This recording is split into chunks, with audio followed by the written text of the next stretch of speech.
asking him about the important thing that who makes the best coffee decision between you, Patty, and Manu, and he said him. Of course, he said him. I think it's it's taste wise, but he's Australian, so it's different coffee. But no, I think we trust him a couple times to find a couple good coffee places, and he was pretty good at it. So we would change roles, do it all But after each other. this was an excuse to talk about the friendship Yeah, off the court. yeah, And Patty said a lot of good things about Manu, and we want to hear what you think about Manu as a friend, yeah. as a player. Yeah, I mean, yeah, he's been great all these years. The friendship outside the court was definitely, the important thing that would make us connect on the court. And so, being able to go to a lot of different places. So every time we go to different cities, we would just spend a lot of quality time, a lot of good time together. Um, and it always, was great to hang out with Manu because he always had so many set of interest and talking about a lot of different things all the time. Not necessarily about basketball, and so you would never, never, never get bored just talking with Manu. The way that he played the game, with the Euro step and the different moves that he did, you see a lot of players today sort of adapt that. Was Manu sort of evolutionary in helping to shape the game the way it is today? Well, definitely, yeah. It was the first one I think playing this way. And bringing this different type of basketball, and everybody was kind of playing the same way. And so, yeah, Manu brought something new, something different, and a lot of young guys at the time look at him and try to copy it, and seeing that it was working. And so I think that's the guys that we see now on the court is those young guys from a few years ago.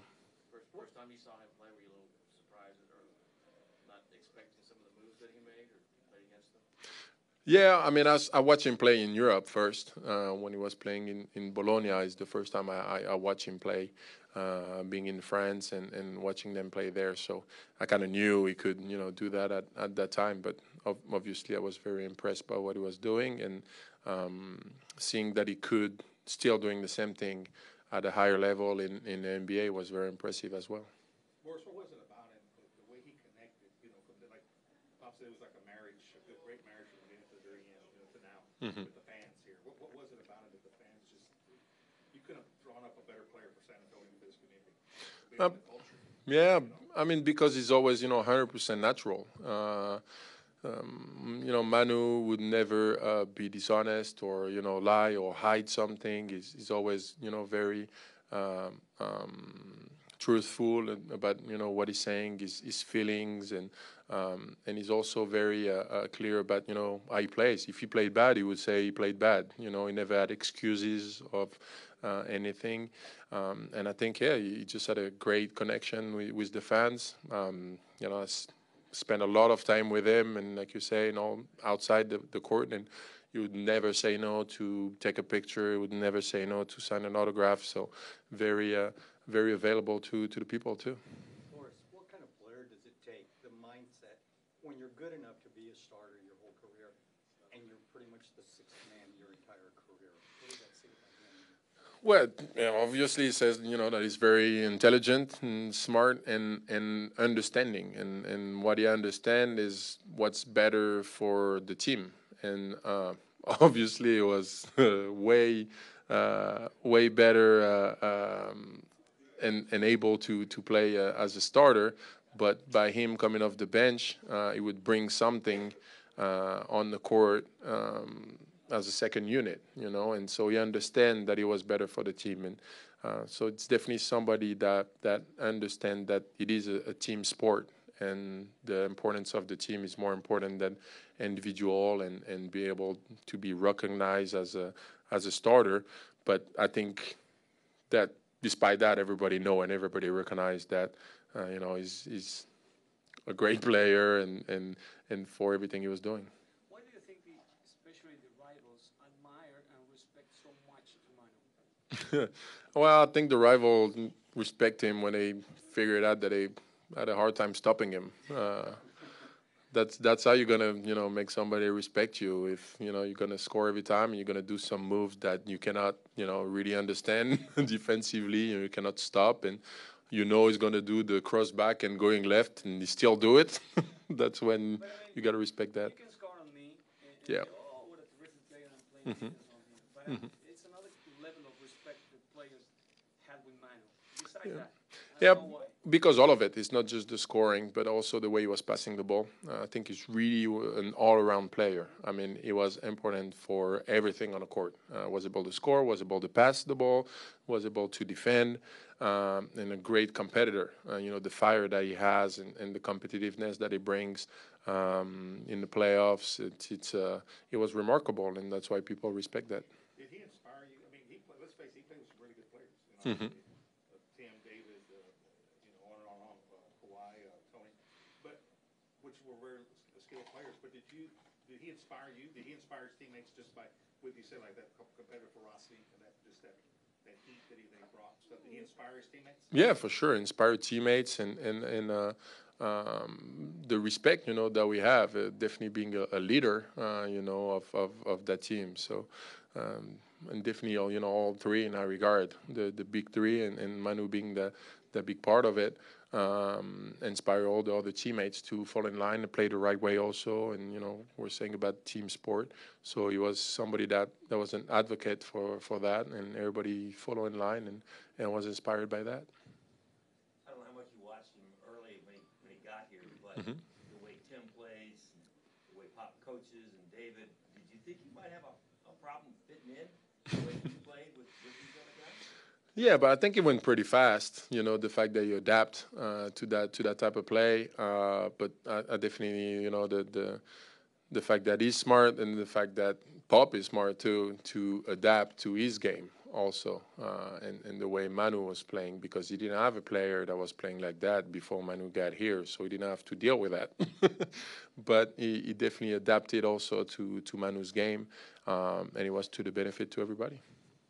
We watch all these highlight films of him and his moves, and is there one particular or several particular plays that just, to this day, just wow you, that you were either a part of or saw? Yeah. I mean, a lot of plays, definitely. Every time he's doing that cross back where you think he's going right and he's going left, and he works every time. He's very impressive. And one time he did it, and so it was in the finals. So if I had one play, I really remember about him, and for me was really descriptive of who he was, the big competitor he was also. Was in the finals. He did that cross back and dunk on Chris Bosh during the finals, and the last game. That was the game where we had the championship. And so especially after, losing the year before, and you could see all the rage and the competitiveness coming back at that time. You were saying Manu showed a lot of interesting, a lot of stuff that you never heard it before. But what is the most, a random things have he ever told you that, by the time you said, what are you talking about? Now you feel like that makes sense. About what he likes outside basketball? Yes, most random things. Well, the most, not bizarre, but different thing that you can hear somebody loving, well, I don't know, for me, maybe not for you guys, but it's mathematics. I was not a big fan of math growing up. And Manu just loved it. He loved numbers and he loved riddles. And so sometimes he would show up at lunch and he was like, oh, I got this great math riddle that I just learned about. And I was like, okay, so this guy is on this side of the river, but he can take only 2 people and he's got a canoe to. I'm like, okay. So, yeah, his love for math, outside of basketball is the one that struck me the most for sure. Talking about different things, we're here to, of course, hear about the good stuff about Manu, but what was the worst thing about Manu as a human being and as a player, but at the end it was making something good for the team? Well, they're going to kick me out of here before the game if I say it. I don't know. I'm trying to think. There was no really anything, about him was like, okay, this side of personality, I don't like. I don't know. I can't really think about it right now. Some people are very perfectionist, and at the end, that push, Yeah. the team. So something like that when it comes to Well, sometimes you can say, yeah, somebody's perfectionist is like good, but then they too much. But no, I don't think he was too much either. So I don't know. We were saying this same question tomorrow to Patty Music. He thought, I got a couple of things joking. Yeah. He didn't say anything. So you're online. It's kind of the same. Boris, you mentioned the 2014 finals a few minutes ago. Looking back on that and how many international players were on the Spurs roster, what was Manu's impact on attracting international talents and making the game more popular outside of the U.S.? Wow. I don't know.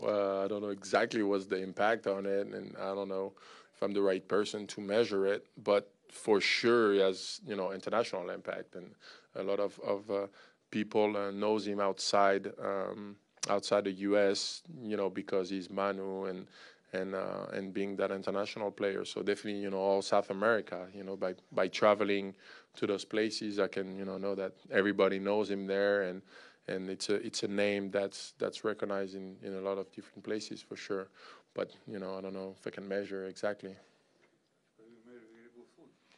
Yeah, of course. That's why we were good friends too. We like good food, so we go to good restaurants and having good food for sure. You have to make your 5 starting 5 of all times. You pick Manu with you? Like the starting 5 of you, Manu, and three more? To what? To have a good time?